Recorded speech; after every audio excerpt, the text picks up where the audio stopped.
Did Dhurandhar 2 ever have any competition? Daddy's home. Music.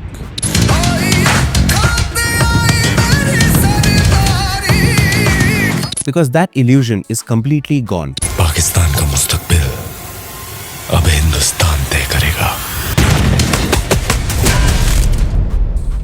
The massive face-off on March 19 between Dhurandhar Part 2 and Toxic is officially cancelled.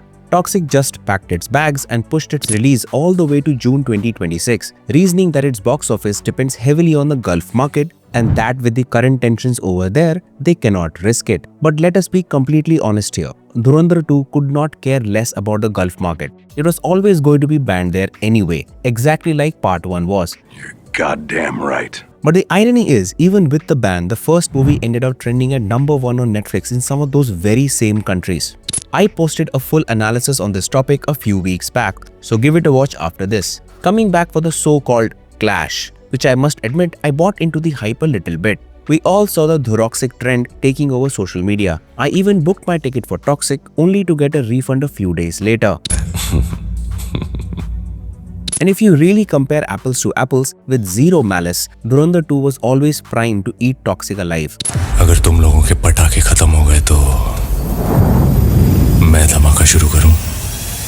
Even before Toxic retreated, there was hardly any buzz about the movie. Every bit of excitement, every news cycle, every timeline has been completely hijacked by Dhurandhar 2. It is a once-in-a-lifetime film and other studios know it too. When are we going to create our Squid Game? We make Dhurandhar. Look at the numbers. You look at the amount of tickets sold. That's going to outshine any other show, any other movie.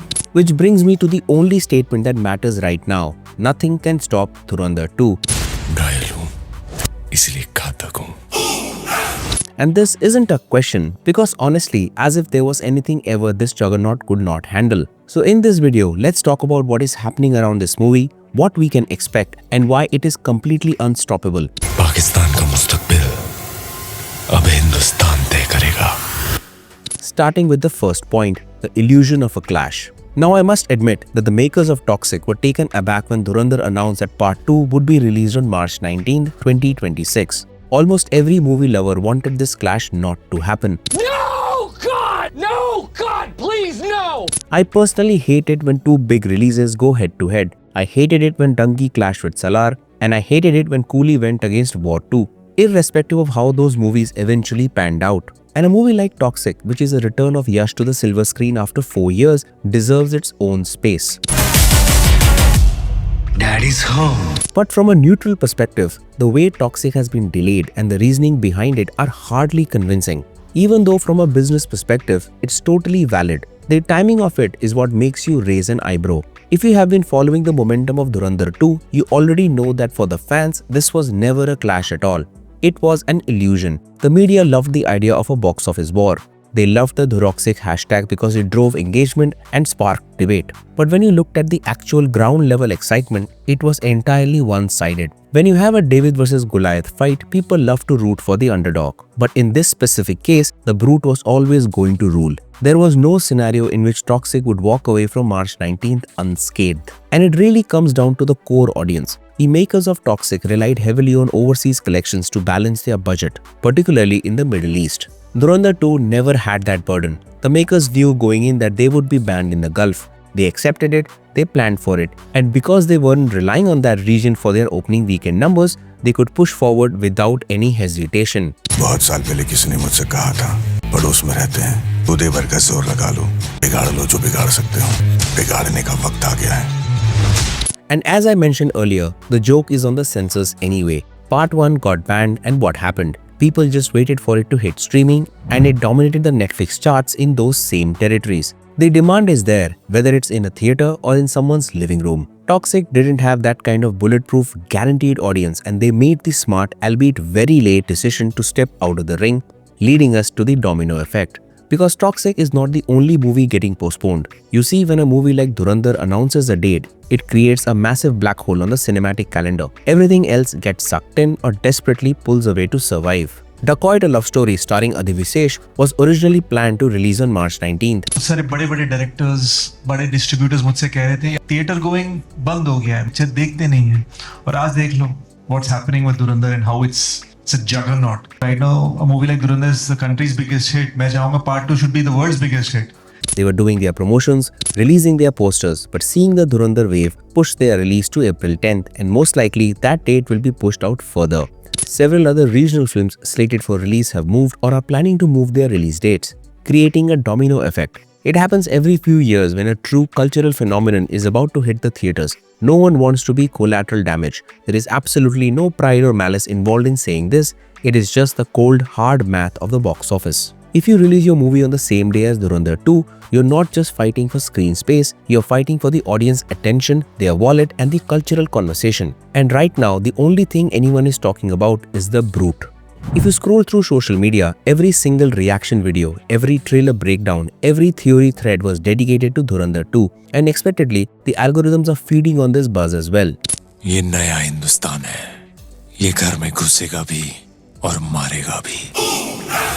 This brings us to the discussion about the multilingual monster, which is Dhurandhar 2. Before Dhurandhar Part 1 came out, there was hardly any buzz about the movie. Advance bookings were low, and with Ranveer Singh's Kantara mess-up, it felt the movie would crash in a few days. But this is where the power of word of mouth comes into play. Slowly the movie caught pace, and by the end of the week, shows were running houseful from early morning to late night. And all this happened with the Hindi release.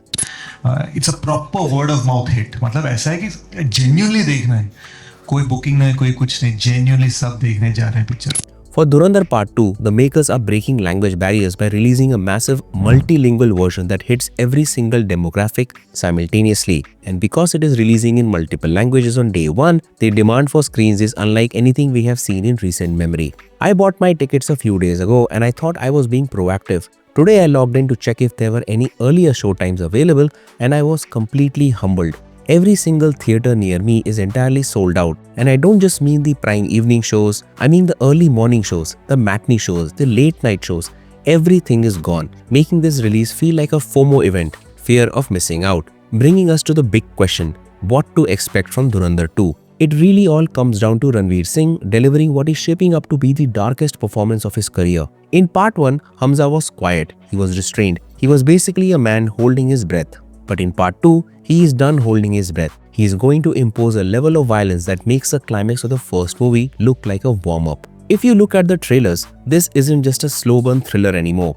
It is a tragedy about a man losing his soul to the mission. With Rahman dead, Hamza is stepping up. He is going to manipulate Uzair Baloch, get him completely out of the picture, and take over the Lyari throne himself. Rahman तकीद की मौत के बाद कौन बनेगा लियारी का बादशाह?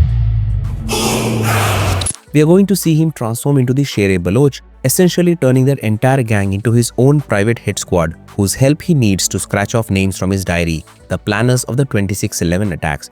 This is where Aditya Dhar is likely going to take some massive creative liberties. We are talking about hunting down targets like Javed Khanani, Sajid Mir, Abdul Bhuttovi, and Azam Cheema. In real life, some of these guys died under mysterious circumstances, sudden heart attacks, falling from buildings. On screen, we are absolutely going to see Hamza pulling those strings, acting as the invisible hand delivering the justice that history didn't. But standing in his way is Major Iqbal, played by Arjun Rampal. He is stepping up as the main antagonist this time around. He is the calculated mind trying to figure out exactly what happened to Rahman, which puts him on a direct, brutal collision course with Hamza. We have already seen glimpses of their physical showdowns in the teasers. On top of that, we still have the massive overarching mystery of Bade Saab pulling the strings from the shadows, and whether that identity ties back to real-world figures. So a lot will be unraveled in Part 2, and naturally this anticipation is driving up the curiosity. Which brings me right back to the title of this video and the statement that really defines this entire situation. Nothing can stop Dhurandhar 2. Think about everything this movie has dealt with. It faced the threat of a major box office clash. It faced censorship and bans in highly lucrative overseas markets. It faced immense pressure to live up to a beloved first installment, and yet it hasn't stumbled once. Films tried to stand their ground and eventually had to retreat. The Gulf market ban is just a minor speed bump because the global and domestic demand is so astronomically high that it will easily cover the difference. When a movie reaches this level of cultural saturation, the reviews don't matter. The critics can say whatever they want. They can complain about the runtime, they can complain about the violence, they can call it a mindless action flick, a cancer to society, bring in terms like masculinity, testosterone, but the audience can see, hear, and experience. The tickets are bought, the theaters are packed, the fans are ready. This is what a true cinematic event looks like. It is messy, loud and completely unstoppable, as if anything ever was.